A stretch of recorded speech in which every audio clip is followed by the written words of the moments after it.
سیدنا حسین رضی اللہ تعالی عنہ کی شہادت ہوئی، لیکن اسلامی تاریخ میں 1 محرم سے لے کے 30 ذی الحجہ تک کوئی نہ کوئی دن ایسا ہے جہاں کسی نہ کسی شخصیت کی شہادت ہوئی، کسی کے لیے کوئی خوشی کا دن آیا، کوئی غم کا دن آیا۔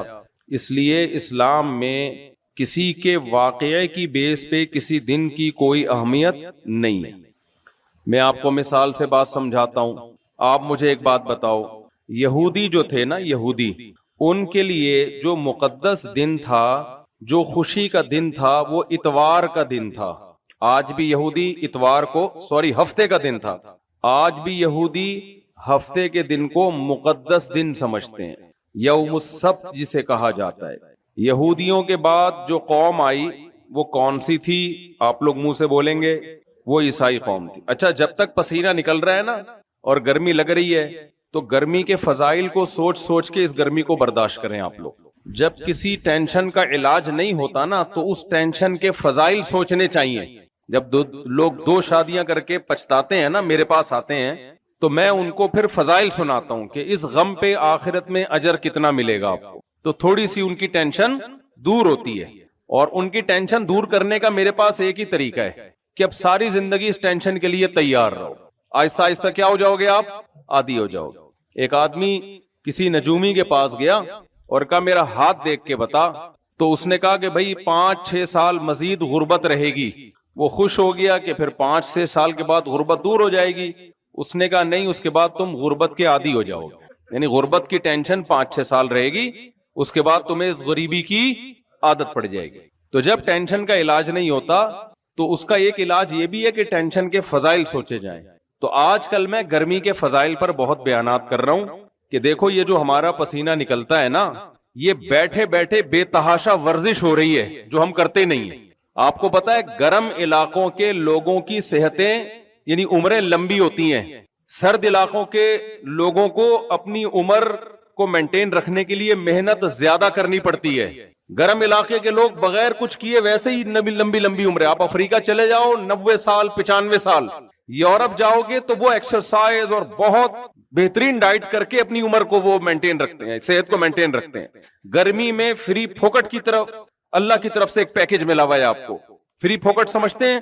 فری پھوکٹ کا پیکج ہے کہ ان لوگوں نے جو کچھ کھایا ہوا ہے نا، یہ تو کبھی ہلیں گے نہیں اس کو یوٹیلائز کرنے کے لیے۔ اللہ پسینہ بہا کے وہ سارا کچھ نکال دیتا ہے۔ جو کچرا مال، جو کچرا کنڈی ہم نے جمع کی ہوئی ہے نا، کولیسٹرول کے گھی کے ڈبے بنے ہوئے ہم لوگ، وہ سارا کیا ہو جاتا ہے؟ پگھل جاتا ہے۔ تو یہ آپ کے لیے فائدہ مند ہے پسینہ نکلنا، اس کو انجوائے کیا کرو۔ سمجھتے ہو کہ نہیں سمجھتے؟ گورے آرٹیفیشل پسینہ نکلواتے ہیں اپنا، جا کے اسٹیم باتھ لیتے ہیں، جا کے پتہ نہیں کیا کیا تکلف کر رہے ہوتے ہیں۔ اور میری اس بات کا یقین اگر نہ آئے تو آپ دیکھ لو، ہارٹ اسپیشلسٹ ڈاکٹروں سے جا کے پوچھو، وہ کہتے ہیں سردیوں میں ہارٹ اٹیک کے کیسز، برین ہیمریج کے کیسز، فالج کے کیسز وہ زیادہ ہیں، گرمیوں میں بہت کم ہو جاتے ہیں وہ۔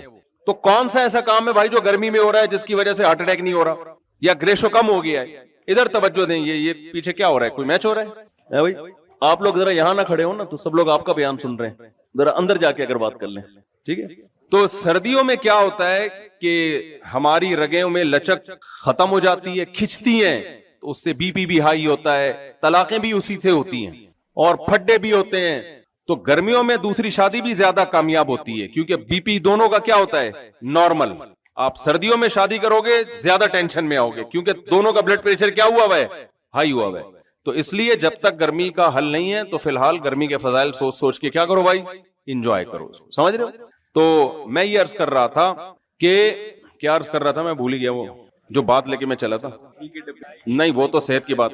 ہاں میں یہ عرض کر رہا تھا، دیکھو یہودیوں کو اللہ تعالیٰ نے ہفتے کا دن دیا عید کے لیے، سمجھ رہے ہو کہ نہیں سمجھ رہے؟ یہودیوں کے بعد کون سی قوم آئی؟ عیسائی قوم آئی۔ تو عیسائیوں کو اللہ تعالیٰ نے اتوار کا دن دیا۔ آج پوری دنیا میں اتوار کو چھٹی ہوتی ہے کیونکہ غلبہ کس کا ہے؟ عیسائیوں کا ہے۔ تو کرسمس جس اہتمام سے منائی جاتی ہے اس اہتمام سے یہودیوں کی عید نہیں منائی جاتی۔ تو عیسائی آئے یہودیوں کے بعد، ان کو اللہ نے دن کون سا دے دیا؟ اتوار کا۔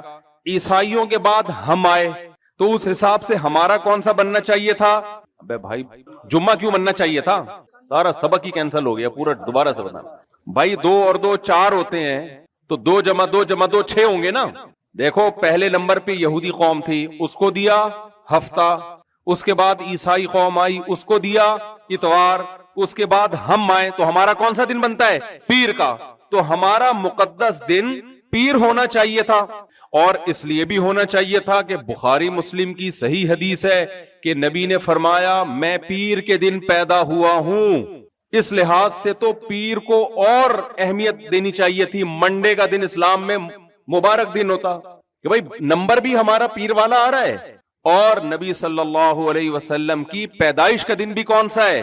پیر ہے. اور جمعے کا دن خوب سمجھ لیں, ایک لحاظ سے عید کا دن ہے مسلمانوں کا, چھوٹی عید آپ کہہ سکتے ہیں اس کو, کیونکہ اس پہ سارے احکام عید والے ہیں. سارے احکام کون سے ہیں؟ عید والے. عید کے دن ہم نہاتے ہیں, کتنا ہی میلا کیوں نہ ہو. بہت معذرت, آپ اتنے پڑھے لکھے لوگ, میں کیسی لالو کھیتی زبان استعمال کر رہا ہوں, لیکن میلے کو تو میلہ ہی کہا جائے گا نا. آپ کو پتا ہے نا, کچھ سوسائٹی میں ایسے میلے ہوتے ہیں, آدمی کہتا ہے عید کے دن تو نہا لیا کر, کیا خیال ہے؟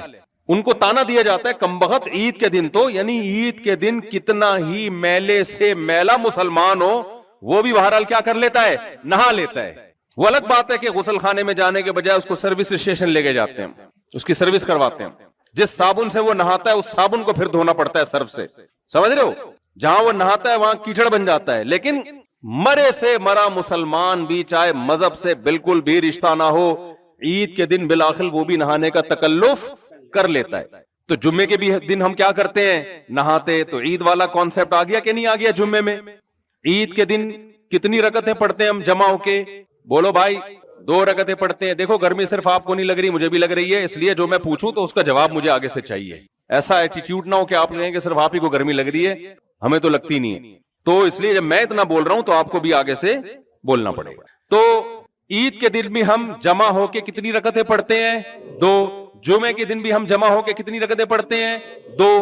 عید کے دن بھی ہم, نماز سے پہلے خطبہ ہوتا ہے, نماز کے بعد ہوتا ہے, لیکن ہوتا ہے نا نماز کے ساتھ. اور جمعے کے دن بھی کیا ہوتا ہے؟ نماز کے ساتھ خطبہ ہوتا ہے. بے شک پہلے ہوتا ہے, ٹائم چینج کر دیا کیونکہ نماز دیر سے ہو رہی ہے, لیکن ہوتا ہے خطبہ.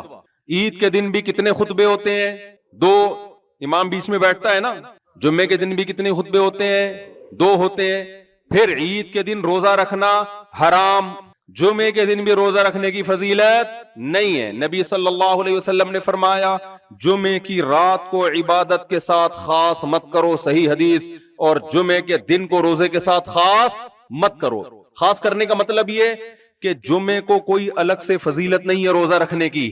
کسی وجہ سے رکھ لے تو ایک الگ بات ہے, بھائی کسی کو چھٹی جمعے کو ہوتی ہے, آسان ہے روزہ رکھنا, لیکن کہیں یہ نہ ہو کہ جمعہ کا دن مقدس ہے تو تم یہ سمجھ کے روزہ رکھنا شروع کر دو کہ آج ثواب زیادہ ملے گا. یہ کام مت کرو.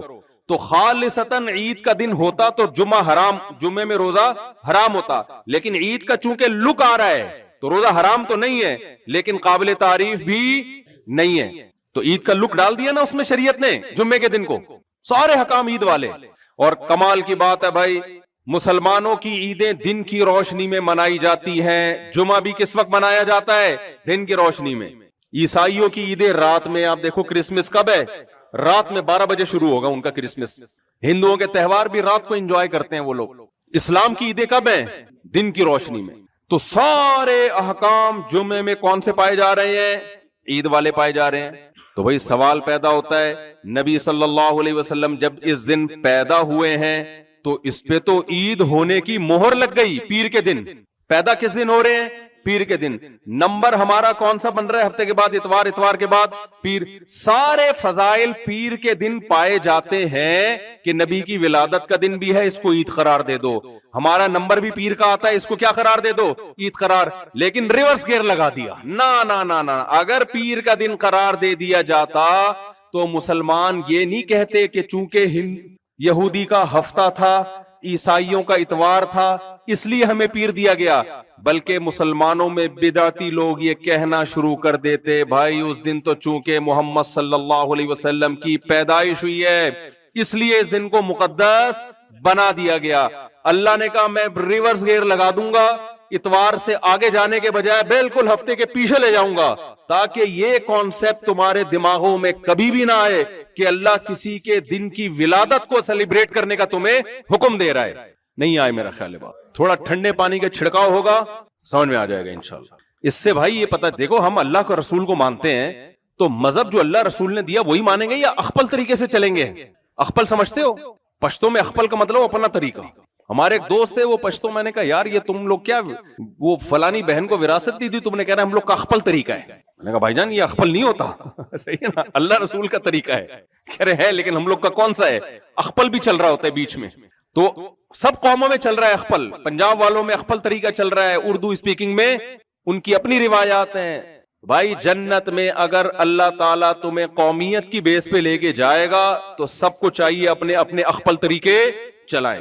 تو میں نے اپنے شاگرد سے کہا، میں نے کہا ٹھیک ہے وراثت مت تقسیم کرو، جب اللہ تعالیٰ تم سے آخرت میں حساب لے تو اللہ کہے گا میں نے یہ احکام دیے تم نے اس پر کیوں نہیں چلے؟ تو کہنا ہے اللہ میں چونکہ مہاجر تھا ہماری اپنی روایات تھیں. پنجابی کہے گا اے اللہ میں چونکہ پنجابی تھا تو ہماری اپنی روایات تھیں. پٹھان کہے گا میں چونکہ پٹھان تھا ہماری اپنی رسومات تھیں.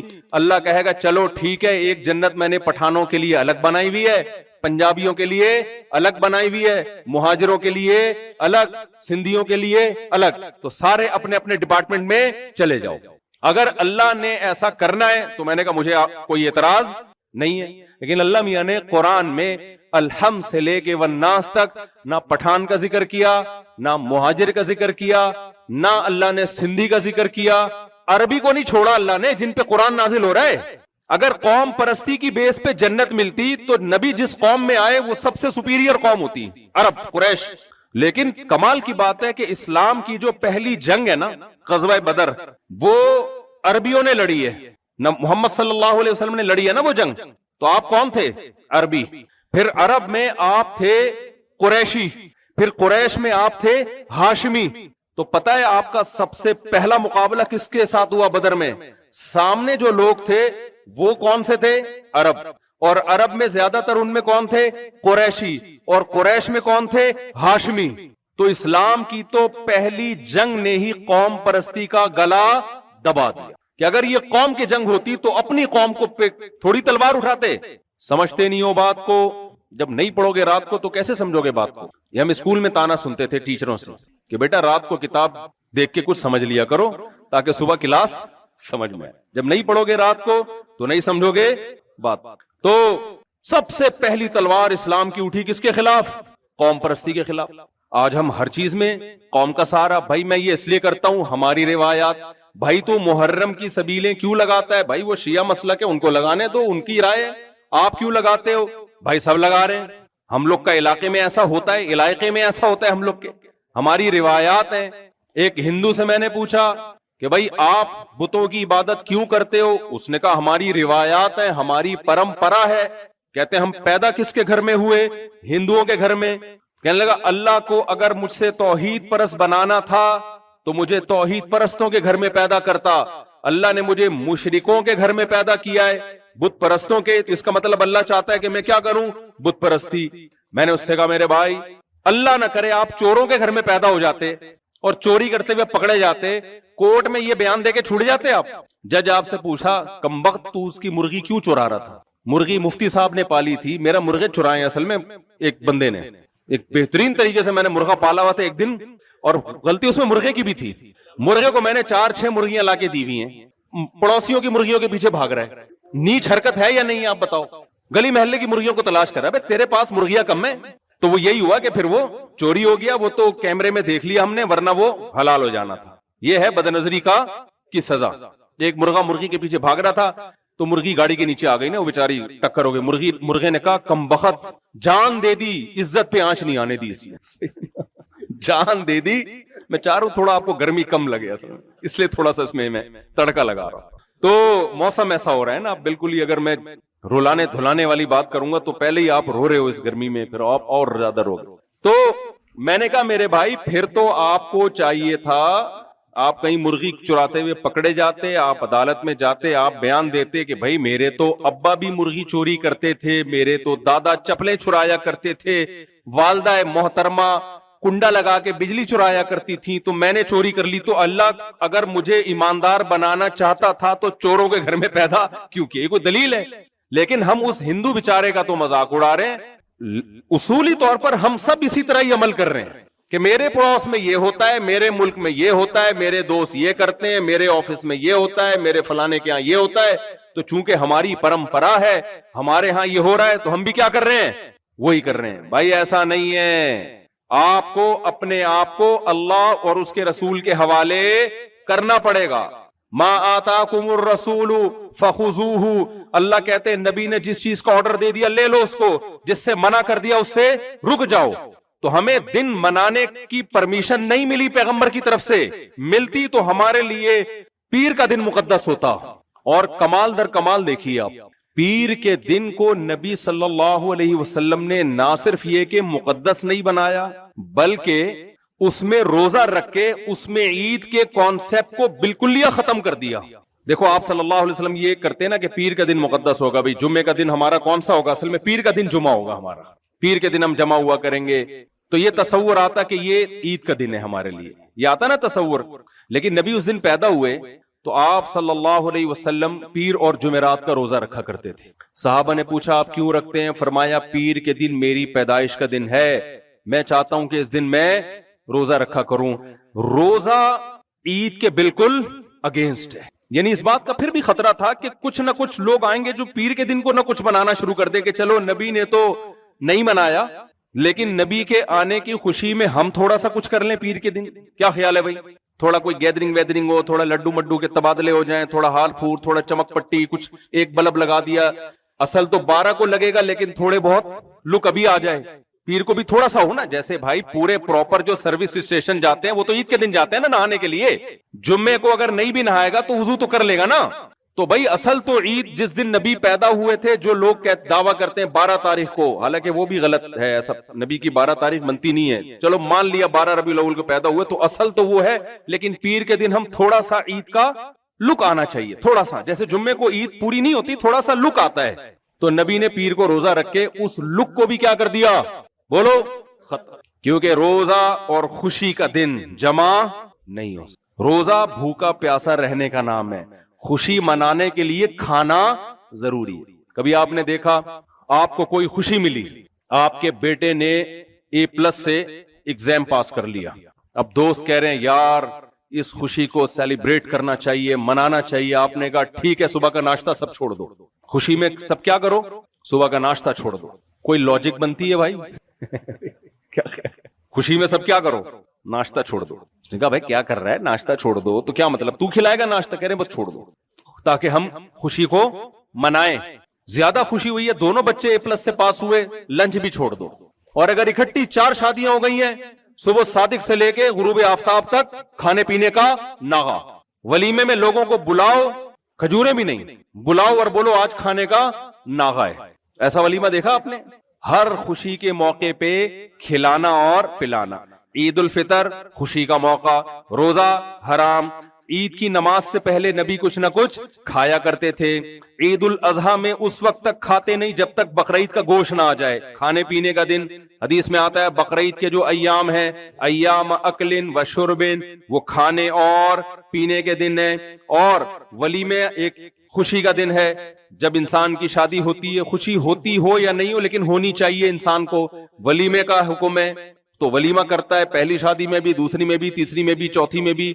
پکڑے جانے کا خطرہ بھی ہوتا ہے لیکن پھر بھی کیا کر رہا ہوتا ہے, کر رہا ہوتا ہے سنت پوری کرنے کے لیے کہ بھائی چلو مجھے خوشی ہو تو نہیں رہی, پکڑے جانے کا غم ہے, لیکن بہرحال ایک شریعت کا حکم ہے کہ کیا کرنا ہے, ولیمہ کرنا ہے. خوشی ہوئی ہے, کیونکہ میں دوسری شادی میں جب جاتا ہوں نا تو مجھے لگ رہا ہوتا ہے کہ اس بیچارے کا کھانا کھلانے کا دل بالکل بھی نہیں کر رہا, اس کو پکڑے جانے کا خوف اس کی خوشی پہ غالب ہے. بہت کیسز ہیں, کبھی آپ اکیلے میں بیٹھیں گے تو سناؤں گا. آپ بہت لوگوں کے میں نے دوسری شادیاں کرائی ہیں, جو ان کی حالت ہوتی ہے نا, ان کو منع کرتا ہوں سردی میں نہیں کرو, بلڈ پریشر کیا ہوگا, برین ہیمریج کا خطرہ ہے. یہ سب گرمیوں کے کام ہیں جب ہارٹ اٹیک کے چانسز کم ہو. ابھی ریسنٹلی ایک کیس آیا ہے, دوسری کرتے کرتے میں نے ہی کینسل کرا دی. میں نے کہا یہی نہ گر جائے کہیں بیچارہ. چل بھائی, ابھی 1.5-2 ہفتے پرانا کیس ہے. بندہ آیا, اس کو ایسے پسینے چھوٹنے لگے. میں نے کہا گر گرا جائے گا. اس کی جو خاتون تھی نا طلاق یافتہ, جس سے شادی کر رہا تھا, میں نے کہا بیوہ ہو جاؤ گی آپ, طلاق یافتہ ہو زیادہ اچھا ہے. کسی سے طلاق ہوئی بھی ہے وہ زیادہ اچھا ہے.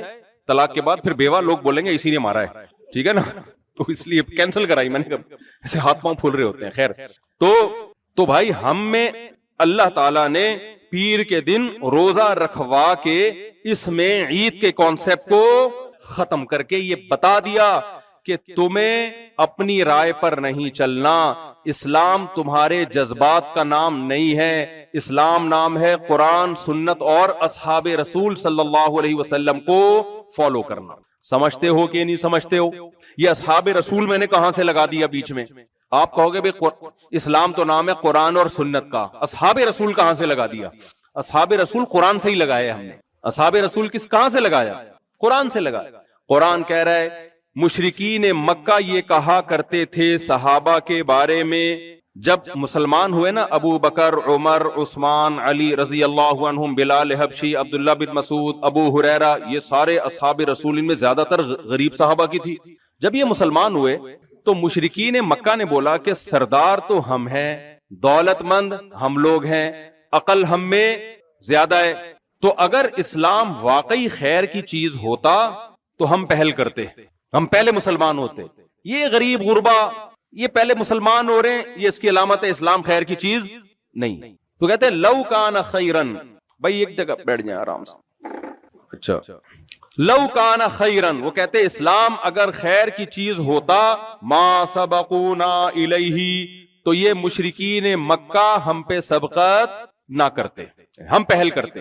جیسے کوئی شخص کسی کو سمجھا رہا ہوتا ہے نا کہ یار اگر یہ اچھا کام ہوتا تیرا بھائی سب سے پہلے اس میں آگے ہوتا، میں نہیں کر رہا، اس کا مطلب کام ہی ٹھیک نہیں ہے۔ ابے بھائی کاروبار کہیں کوئی چونا لگا رہے ہوتے ہیں نا بلڈر، یہ بلڈنگ بن رہی ہے، اب وہ دوسرا بلڈر بنا رہا ہے، آپ والا بنا نہیں رہا، آپ اس کے پاس گئے، یار سنا اس میں انویسٹمنٹ میں بڑا پیسہ ہے، کہہ رہا ہے ابے بھائی اگر ہوتا میں تجھے خود پہلے بتاتا، یار میں خود اپنا پیسہ لگاتا، تیرے بھائی کو تجربہ زیادہ ہے۔ تو مشرکین کہتے تھے کہ اگر یہ اسلام خیر کی چیز ہوتا تو ہم پہل کرتے، یہ غریب غربا پہل نہ کرتے۔ تو ہمارا یہ عقیدہ ہے کوئی بھی اگر اسلام میں خیر کا کام ہے لسبقونا الیہ، تو صحابہ ہم پہ پہل کرتے۔ یہ کیسی بات ہے کہ صحابہ نے پہل نہیں کی اور ہم ان سے آگے بڑھ کر اپنے آپ کو ان سے اچھا مسلمان ثابت کرنے کی کوشش کر رہے ہیں، تو یہ اپنی اوقات سے آگے نکلنے والی بات۔ سمجھتے ہو کہ نہیں سمجھتے ہو؟ اب مجھے بتاؤ محرم صحابہ کے دور میں آیا کہ نہیں آیا؟ سیدنا حسین رضی اللہ تعالی عنہ کی شہادت کے بعد بھی آیا محرم۔ تو کیا کیا صحابہ نے بھائی اس غم میں؟ کیا ان کو غم نہیں ہوا ہوگا نواسہ رسول کی شہادت کا؟ یا ہمیں غم ہو رہا ہے ان کو نہیں ہو رہا تھا؟ جو نبی سے محبت کرتے تھے ان کو نبی کے نواسوں سے محبت ہم سے کم ہوگی یا زیادہ ہوگی؟ کتنی عجیب بات ہے کہ میں محبت کا اظہار کروں اور یہ شو کروں کہ مجھے ان سے محبت زیادہ تھی۔ دیکھو گھر میں باپ جب بیمار ہوتا ہے، چھوٹا بھائی زیادہ فنٹر بننے کی کوشش کر رہا ہو خدمت میں، بڑے بھائی کو سائڈ پہ لگا رہا ہو، بڑا کیا کہے گا؟ کیا تو ہی بیٹا ہے میں نہیں ہوں کیا؟ اس کو اپنی انسلٹ محسوس ہوگی نا۔ اگر محبت ہوگی تو انسلٹ محسوس ہوگی، نہیں ہوگی تو کہے گا اچھا چلو یار یہ کر رہا ہے میری جان چھوٹی ہوئی ہے۔ تو یہ بہت بڑی انسلٹ ہے صحابہ کرام کی کہ ہم دین میں کوئی ایسی چیز ایجاد کریں کہ جس کے بارے میں ہمیں پتا ہو کہ صحابہ کر سکتے تھے، موقع بھی تھا، نہیں کیا پھر بھی انہوں نے، اور ہم ان سے دو ہاتھ آگے بڑھ کر وہ کام کرنے کی کوشش کریں۔ یہ جو 15 شعبان میں لوگ قبرستان جاتے ہیں نا، ان سے میں یہی کہتا ہوں بھائی 15 شعبان میں اگر قبرستان جانا سنت ہوتا تو کوئی ایک صحابی تو گیا ہوتا۔ کیا خیال ہے بھائی؟ کوئی تو ایک صحابی گئے ہوتے۔ ایک ضعیف حدیث ہے کہ نبی گئے ہیں، مان لو وہ صحیح ہے، تو نبی صلی اللہ علیہ وسلم تو 15 شعبان کی رات ضعیف حدیث کے مطابق اکیلے میں گئے اندھیرے میں، اور آپ کیسے جا رہے ہو؟ جتھے بنا کے۔ نبی اکیلے میں گئے ہیں کہ امی عائشہ کو بھی پتہ نہ چلے، اور آپ جا رہے ہو کس کے ساتھ؟ دوستوں کے ساتھ۔ نمبر 2، نبی گئے ہیں، کوئی بھی صحابی 15 شعبان کو قبرستان بولو نہیں گیا۔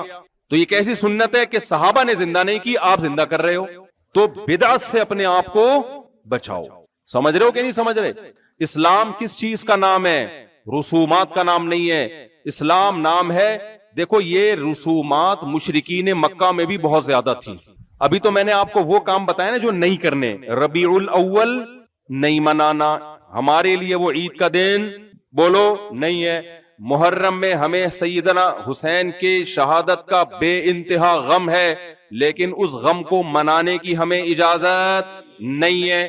یقیناً غم ہے، کیوں نہیں ہے بھائی؟ کائنات کا بدترین ظلم ہوا ہے نواسہ رسول پر، اس میں دو رائے نہیں ہو سکتی۔ اہل بیت کٹ گئے، کرنا وہی ہے جس کی ہمیں اللہ نے اجازت دی ہے. حضرت جعفر طیار رضی اللہ تعالیٰ عنہ نبی کے چچا زاد بھائی, وہی رشتہ جو علی سے رشتہ رضی اللہ عنہ سے, جب شہید ہوئے ہیں تو آپ کی 4 بیویاں بیوہ ہوئی ہیں. چاروں کے رونے کی آواز آئی 4 دیواری سے باہر. آپ نے پہلے فرمایا جا کے ان کو چپ کراؤ, پھر خاموش نہیں فرمایا جا کے منہ پہ خاک مارو. عورت کی آواز گھر کی 4 دیواری سے باہر پسند نہیں ہے. میتوں پہ رونا اور چلانا اسلام میں حرام ہے. سمجھتے ہو کہ نہیں سمجھتے ہو؟ میتوں پہ ہمیں کس بات کا حکم ہے؟ صبر کرو. کسی کی بھی میت ہو وہ کام کرو جو اہل بیت نے کیا ہے. تو جو کام کرنے کا ہے وہ میں آپ کو بتاتا ہوں. یہ والے سارے کام ہم نے کیا کرنے ہیں؟ نہیں کرنے. کچھ کام نہیں کرنا عبادت ہوتا ہے. اور فرقہ واریت اس سے نہیں پھیلتی کہ آپ اپنے مسلک پہ مضبوط ہو. فرقہ واریت اس سے پھیلتی ہے کہ آپ دوسروں کو جا کے چھیڑتے ہو. شیعہ حضرات جو کر رہے ہیں کرنے دو. ہمارا اہل سنت والجماعت ہے, ہمارا مسلک اہل سنت والجماعت. اہل سنت والجماعت کا مطلب کیا یہ خوب سمجھیں. دیکھو نبی صلی اللہ علیہ وسلم نے فرمایا اس امت میں 73 فرقے ہوں گے.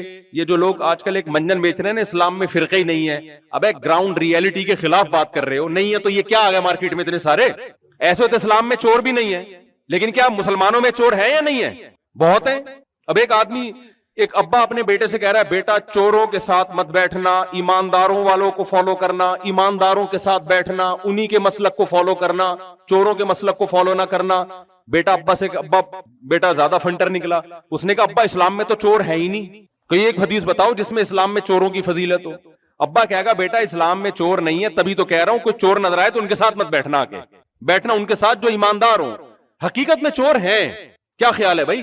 اور اگر میرا خیال ہے اگر ہم گننا شروع کریں تو کوئی لیبورٹری ٹیسٹ آ جائے نا تو شاید معذرت کے ساتھ آپ لوگ کے علاوہ کی بات کر رہا ہوں چوروں کی تعداد زیادہ نکلے. کیا خیال ہے بھائی؟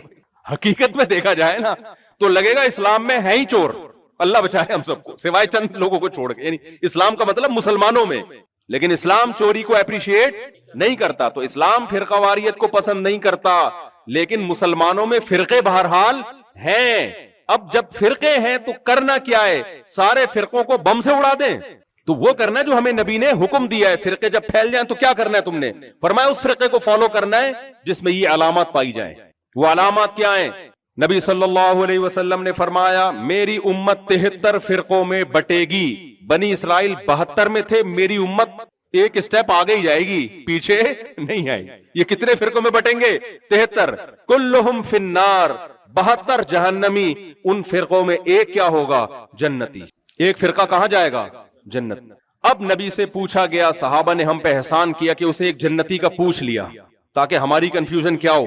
ختم. ورنہ یہ سن کے تو کنفیوژن بڑھ جاتی ہے کہ ابے 73 میں 72 جہنمی, تو ہمارا پتہ نہیں کہ ہمارا کس میں شمار ہوگا. تو نبی صلی اللہ علیہ وسلم نے کیا فرمایا؟ اگر آپ فرما دیتے وہ جو جنتی فرقہ ہے اس کا نام ہوگا دیوبندی, تو سب شناختی کارڈ پہ کیا لگاتے؟ ٹھپا دیوبندی. سب کی پگڑیاں سفید ہوتی ہیں. ٹنڈ تو بہت معذرت کے ساتھ کراتے ہی نہیں لوگ, تاکہ سفید پگڑیاں.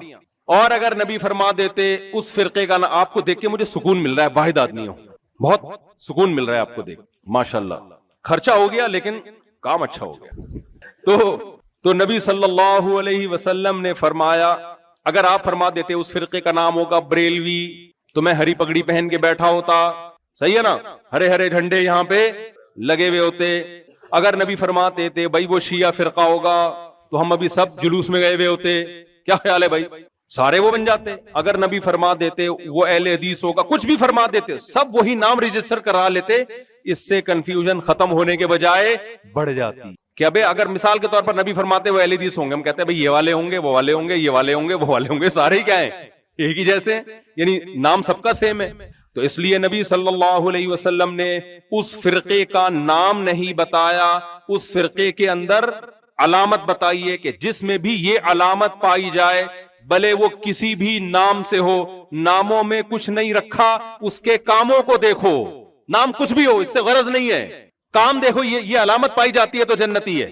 میں اکثر اس موقع پہ ایک چٹکلا سناتا ہوں نا. دیکھو ایک آدمی نے دکان میں چینی کی بوری رکھی ہوئی تھی, اس پہ لکھا ہوا تھا چاول. لوگوں نے کہا بھائی بوری کے اندر چینی ہے, اوپر لکھا ہوا کیا ہے؟ چاول. وہ کہتا ہے مکھیوں کو دھوکہ دینے کے لیے. مکھیاں جب آئیں گی دیکھیں گی چاول ہے تو واپس پلٹ جائیں گی. تو بتاؤ مکھی لیبل دیکھ کے دھوکے میں آئے گی؟ وہ چاول کی خوشبو، وہ چینی کی خوشبو سے پہچان جائے گی، وہ بولے گی بھائی تو اس پہ زہر بھی لکھ دینا، پھر بھی میں بیٹھوں گی اس کے اوپر، خوشبو اس کے اندر زہر والی نہیں ہے۔ آج پتہ ہے ناموں میں کہ میں کہتا ہوں میرا نام اہل حدیث ہے، اس کا مطلب میں حدیث کو فالو کرتا ہوں، وہ کہتا ہے میرا نام اہل قرآن ہے، اس کا مطلب میں قرآن کو فالو۔ بھائی نام سے نہیں پتا چلے گا، عمل سے پتا چلے گا کہ کس کو نام کچھ بھی ہو، اس سے شریعت کو غرض نہیں ہے، کام دیکھا جائے گا، اصول کیا ہیں تمہارے۔ تو اس لیے نبی نے بتایا کہ جیسے چینی میں خوشبو ہوتی ہے نا، وہ جنتی فرقے میں بھی ایک خوشبو ہوگی۔ وہ خوشبو کیا ہے؟ فرمایا ما انا علیہ، قرآن کی وہ تشریح کریں گے جس پر میرا عمل ہوگا، اور واصحابی، اور میری حدیث کی ایسی تشریح کریں گے جو صحابہ سے ثابت ہوگی، صحابہ کے اگینسٹ نہیں ہوگی۔ اب کتنے لوگ خطیب قرآن سے دلائل دے رہے ہیں، یہ دیکھو اس آیت کا یہ مطلب ہے، بھائی یہ مطلب ہے تو صحابہ کیوں نہیں عمل کر رہے اس کے اوپر؟ کیا خیال ہے بھائی؟ آج کل ایک 3 طلاق کا مسئلہ میں ہر جگہ اس لیے بیان کرتا ہوں، بہت چل رہا ہے، دھڑ دھڑ دھڑ طلاقیں دیتے ہیں لوگ، تو قرآن میں لکھا ہوا ہے 3 ایک ہوتی ہیں۔ اب قرآن میں لکھا ہوا ہوتا تو ایک صحابی سے دکھا دو یار جس نے 3 طلاق کو ایک کہا ہو، کوئی ایک ضعیف حدیث دکھا دو آپ، اس کا مطلب قرآن آپ زیادہ سمجھ رہے ہو، کسی بھی صحابی کی سمجھ میں نہیں آیا۔ قرآن سنت کے ساتھ صحابہ کو اٹیچ کرنا پڑے گا، نہیں آئی بات؟ قرآن و سنت کی یا حدیث کی ایسی تشریح جو صحابہ سے میچ نہ کرتی ہو، اس سے سارے فرقے ختم ہو جائیں گے، یعنی ختم تو نہیں ہوں گے لیکن آپ کو سمجھ میں آ جائے گا بھائی کون صحیح ہے اور کون غلط۔ محرم صحابہ کے دنوں میں آیا، اگر صحابہ نے ماتم کیا کرنا چاہیے، نہیں کیا تو آپ 20 آیتیں قرآن کی ہمارے سامنے پیش کر دو، 20 حدیثیں، ہماری صحت پہ کوئی فرق پڑنے والا منہ سے بول لینا چاہیے نہیں ہے، کوئی فرق نہیں پڑے گا۔ ایسے ہے نا جیسے ایک دور میں ابھی کیا سیاسی باتیں مناسب نہیں ہے کرنا نا، تو وہ پھر ٹاپک نہ چینج ہو جائے، کیا بولوں میں، جیسے میں جب دوسری شادی کر رہا تھا نا تو مجھے ہر بندہ آتا تھا سمجھانے کے لیے کہ یہ کام مت کرو، اور میں بیٹھ کے ایسے نا انجوائے کرتا تھا اس کی بات۔ جب میں کہتا آپ کے دلائل ختم ہو گئے، وہ سمجھتا تھا میں اٹھ کے کر رہے ہیں، ہم نے پوری کتاب لکھ دی تھی بھائی اس موضوع پر، تو ہمیں سمجھانے آئے ہو۔ تو میں ایسے آرام سے بیٹھا ہوتا، 1 گھنٹہ لوگ آ کے تقریر کرتے کچھ، ابے نہیں اس کے یہ سائڈ، پھر جب وہ ان کی تقریر ختم ہوتی مجھ پہ جو نہیں رینگتی تھی، کیونکہ میرے سامنے اتنے دلائل آ چکے تھے نا اس کے برحق ہونے کے کہ مجھے اطمینان ہو گیا تھا بھائی اس زمانے میں اس سے بڑی شاید کوئی نیکی نہ ہو۔ اس میں آپ کسی بیوہ طلاق یافتہ کو سہارا دے رہے ہو، یار اس میں کون سی 2 رائے ہو سکتی ہیں؟ یہاں تک کہ ایک آدمی نے مجھے کہا نا، میں نے کہا تمہاری بیٹی طلاق یافتہ ہو اور اس کے رشتے نہ ہو رہے اور کوئی اس سے دوسری کر رہا ہو، تو منع کرے گا اس کو؟ اگر منع کرے گا تو اپنی بیٹی پہ ظلم کر رہا ہے، اجازت دے گا تو یہ کیا بات ہے؟ دوسروں کی بیٹیوں کے لیے اصول کچھ اور، اپنی بیٹیوں کے لیے اصول کچھ اور۔ چپ ہو جاتے تھے وہ تو نا، جب وہ آتے تھے مجھے دلائل دیتے تھے میں چپ کر کے بیٹھے رہتا تھا، اس کے بعد جب میں بولنا شروع کرتا تو الٹا سمجھ کے چلے جاتے، پھر جس نے ان کو بھیجا ہوتا تھا اس کو کہہ رہے تھے میں بھی کروں گا، الٹا ہو جاتا تھا حساب کتاب، سمجھ رہے ہو؟ الٹا ہو جاتا تھا۔ تو اس لیے جب قرآن و حدیث کی کوئی ایسی تشریح کر رہا ہے جس پہ صحابہ کا عمل نہیں تھا تو ادھر سے سنو اور اس کان سے بولو نکال دو، کیونکہ نبی نے جنتی فرقے کی علامت بتائی ہے بھائی وہ تشریح جو صحابہ سے ثابت ہو، صحابہ کے اگینسٹ چلنے کی تمہیں اجازت نہیں۔ اب ربیع الاول کے کتنے دلائل کوئی دے دے، عید کا دن ہے، فلانا دن ہے، جھنڈیاں، بھائی ان کو لگانے دو۔ ہمارے پاس ایک دلال ہے، عمر نے ایک دلیل ہے، ہمارے پاس جو ہے نا ایک دلیل ہے، عمر نے کیوں جھنڈے نہیں لگائے، ابو بکر نے کیوں تمبو نہیں لگائے؟ کیا خیال ہے بھائی؟ حضرت عثمان نے دیکھ، کوئی ایک چاول دکھا دو یار، کوئی ربیع الاول پہ کوئی ایک کھجور دکھا دے جو خوشی میں کھلائی ہو کہ چلو آج ربیع الاول ہے تو آپ، جب نہیں ہے تو اٹ مینز ختم۔ دلائل دیتے رہو آپ، ہماری صحت پہ اس سے کوئی اثر بولو نہیں پڑے گا۔ وہ ایک ہندو نے کتاب لکھی، ہمارے ایک رشتہ دار میرے سگے ماموں ہیں، مرچنٹ نیوی میں کیپٹن تھے، ہندو نے کتاب لکھی اور کہا میں نے کتاب لکھی ہے کہ یہ مسلمانوں میں جو 4 شادیوں کا رواج آیا نا یہ پتہ نہیں 300-400 سال کے بعد آیا، یہ بدعت، اسلام میں یہ نہیں ہے۔ تو انہوں نے کہا اس کتاب کو کسی بکری کو کھلا دے، کوئی بھی نہیں پڑھے گا۔ وہ بیچارہ کتاب لکھ کے آیا تھا، اس نے کہا یار کیوں؟ کیا بھائی قرآن میں لکھا ہوا ہے یار، تو کون سی کتابیں لکھ کے آ رہا ہے؟ ہماری مذہبی کتاب میں لکھا ہوا ہے، اس ہندو کو پتہ ہی نہیں تھا۔ تو ایسے ہی کچھ چیزیں ایسی ہوتی ہیں جو اس قابل ہی نہیں ہوتی کہ ان کو سنا جائے۔ دیکھو جب کورٹ میں کیس جاتا ہے نا تو پہلے کورٹ یہ دیکھتی ہے کہ یہ میری حدود میں یہ کیس آتا بھی ہے کہ نہیں آتا۔ آپ فیملی کورٹ میں قتل کا کیس لے گئے اور دلائل دے رہے ہیں یہ قاتل ہے، زید نے مارا ہے، فلانا، کورٹ کہے گی بھائی چائے منگواؤ، کھانا منگواؤ، وہ سنے گی نہیں. وہ کہے گے بھائی یہ میاں بیوی کے جھگڑوں والی کورٹ ہے, اس میں طلاق فوجداری جو کیسز ہیں وہ اس میں دیکھے نہیں جاتے.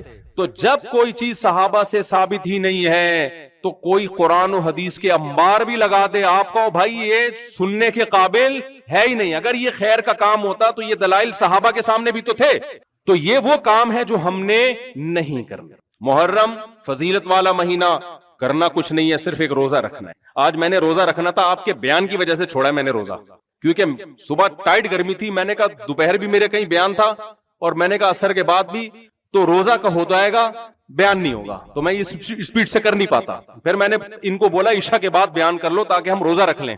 طارق بنگش جو ہے نا ہمارے لنگوٹی یار ہیں, وہ نہیں بھی طارق بنگش جو یہاں تقریر کر کے گئے, وہ کھڑے ہوئے وہاں, وہ ہمارے بچپن کے دوست ہیں. اور آپ کو پتا ہے بچپن کا دوست کیسا ہی نالائق ہونا بنا کے رکھو, کیونکہ وہ آپ کے بارے میں سب جانتا ہے. سمجھ رہے ہو, بچپن کا دوست کیسا ہی نالائق کیوں نہ ہو, اس سے ہمیشہ بنا کے رکھنی چاہیے, کیونکہ وہ آپ کے بارے میں سب کچھ جانتا ہے. تو ابھی انہوں نے بولا بیان ہے, میں نے کہا بیان ہے, کیونکہ سب جانتے ہیں, میں بھی جانتا ہوں پھر ان کے بارے میں, ایسا نہیں ہے. تو ہم لنگوٹی یار ہیں. تو میں نے ان سے کہا تھا یار عشاء کے بعد رکھ لو, روزہ رکھنا ہے. لوگوں نے 10 محرم کی بڑی فضیلت ہے تو افطار کر کے عشاء کے بعد آ جائیں گے. انہوں نے کہا نہیں آج ہی. تو پھر میں نے روزہ چھوڑ دیا اس چکر میں, مجھے پتا تھا بالکل ہی نڈھال ہو جاؤں گا میں. آج گرمی بھی تو دیکھو کیا کڑاکے دار گرمی ہے. تو محرم میں کرنے کا کام ہے روزے رکھنا. اس پہ آپ کو کیا ملے گا؟ ثواب ملے گا. سیدنا حسین شہید ہوئے ہیں کس حالت میں؟ روزے کی حالت. ربیع الاول میں کچھ بھی نہیں کرنا آپ نے, سیرت پر جلسہ کر سکتے ہو, سیرت پر بیان کر سکتے ہو, اس کے لیے کوئی ثبوت کی ضرورت نہیں ہے. تو ربیع الاول میں اگر کوئی سیرت پر بیان کرے, سیرت پہ جلسہ کرے, وہ تو کبھی بھی ہو سکتا ہے, اس میں کوئی اعتراض نہیں ہے. اس کو سیلیبریٹ کرنا, عید کے طور پہ منانا, یہ شرعاً جائز بولو نہیں ہے. ہم اللہ رسول کو فالو کریں گے بھائی, اور اس طریقے پہ جس طریقے سے صحابہ کرام نے فالو کیا ہے. اب یہ تو وہ سارے کام تھے جو اسلام میں نہیں کرنے کے ہیں. اب آپ کہو گے کرنے کا تو بتا دو کیا کرنا ہے, تو آؤ میں بتاتا ہوں آپ کو, اسی اسٹائل میں بتاتا ہوں جس اسٹائل میں اللہ نے بتایا ہے.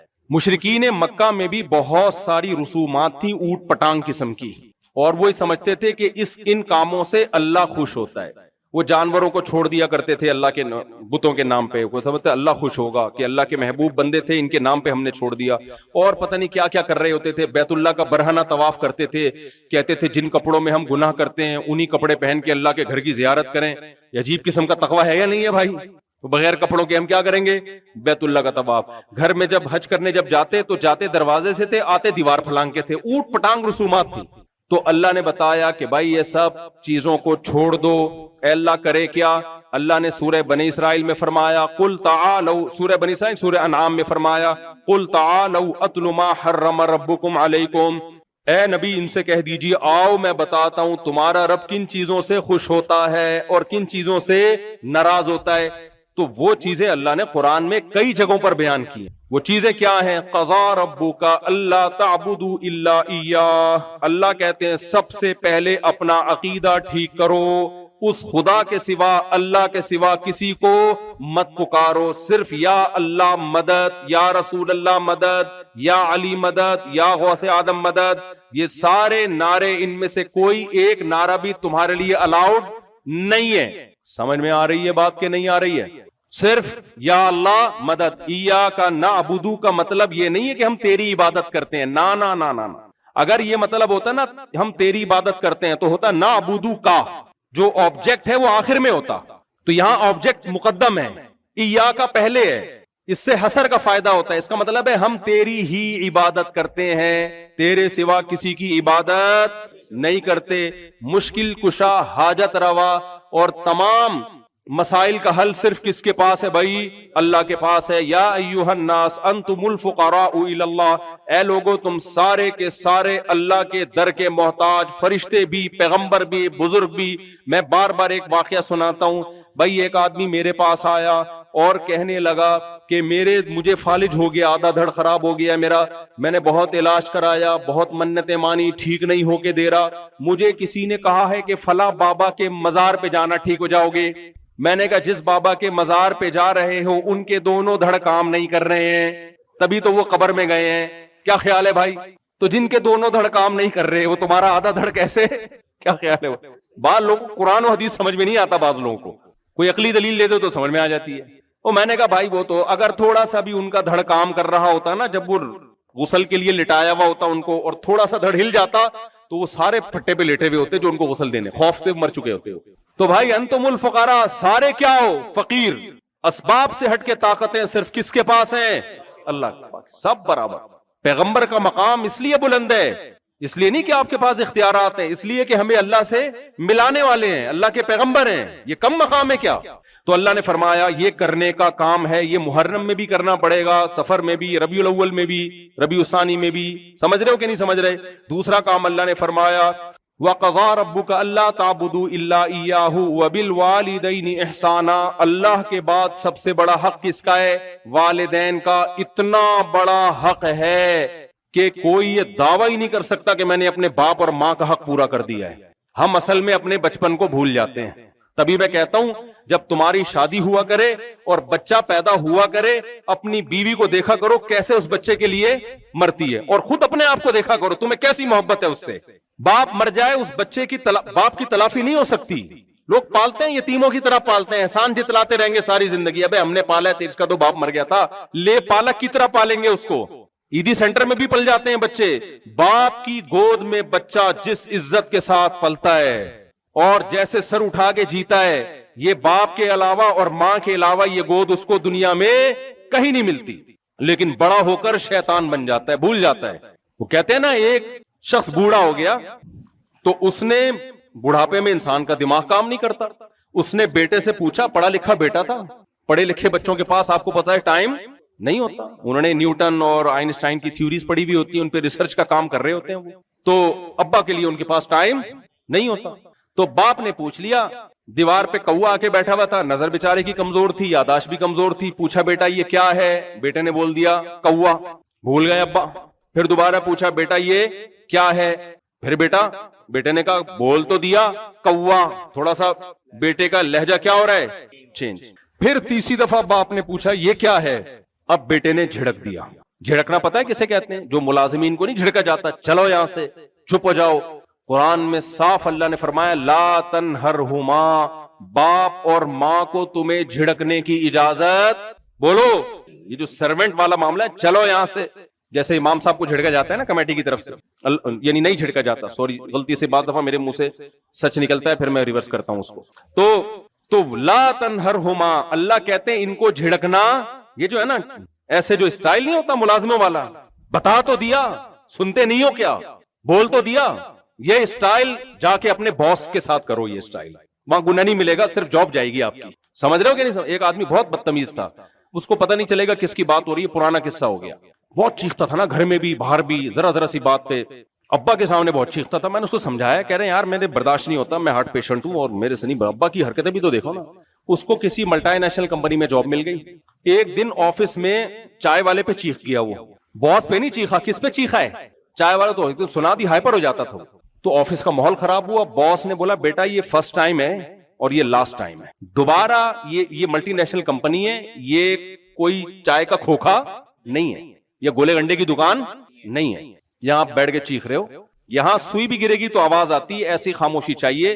ایک دفعہ چیخ گئے, آپ کو مہلت دے رہا ہوں, دوبارہ آواز نہیں آنی چاہیے. ماشاءاللہ کئی سال انہوں نے وہاں جاب کی ہے, اس کے بعد دوبارہ چیخنے کا ایک بھی کیس سامنے نہیں. بلڈ پریشر بھی تھا, نہ برین ہیمریج سے مرے. بعض دفعہ آدمی غصہ کنٹرول کرتا ہے تو ادھر سے پھٹ جاتا ہے نا دماغ اس کا, کچھ بھی نہیں ہوا, ماشاءاللہ حیات ہے. وجہ کیا ہے؟